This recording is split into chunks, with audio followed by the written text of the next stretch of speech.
There might be some reason that you are here and watching my tutorial. There might be some trigger performed that motivated you and moves you to these tutorials. It might be a motivation to learn something more about logic applications. Just like that, in the logic applications, what you actually need to do is that you need to have a trigger. Trigger is something that is the first ever thing that is performed in the cycle of our logic application. For example, I just can simply trigger my logic application with a recurrence. Like, I just want to iterate that with a frequency of every 3 minutes. And in that I'm having a frequency maybe a minute, a day, an hour of, or maybe some minutes or some seconds, or I may be able to enter a custom value. For example, I just want to do that every 4 days, so I'll be able to do that. Simply amazing.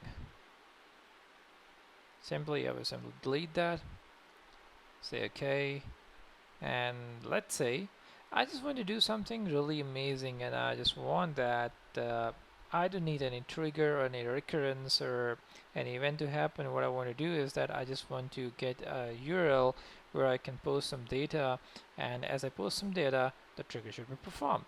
For that, what I get to do is that if I, for example, if I just click on request, so here would be something, the URL that would be available to me, and in here, let's say if I just give it with a schema, okay,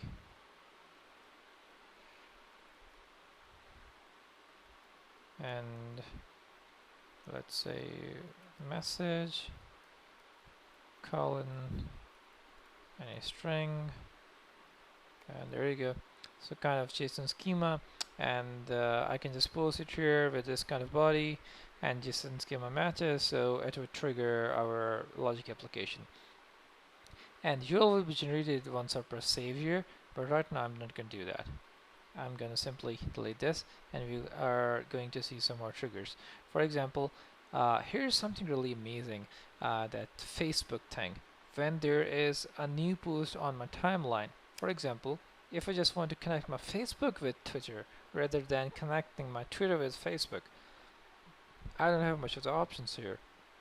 So what I got to do is that I will simply sign in here, and I can then just simply perform. So when it will trigger, whenever I'm having a new post on my Facebook timeline, which means my now Facebook is connected with other applications, and here are the steps. After clicking the new step, I will be able to perform that. So now my trigger will be Facebook. Just like the same thing.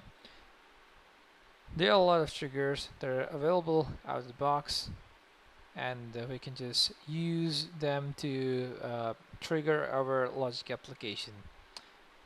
Same like that, GitHub triggers and other triggers are also available. For example, if I just go scroll down, so GitHub triggers, Google Calendar, for example, when an event is added to calendar, I want to trigger something, maybe Instagram stuff, OneDrive when a file was created, RSS when a feed item is published. That's cool, we'll look at.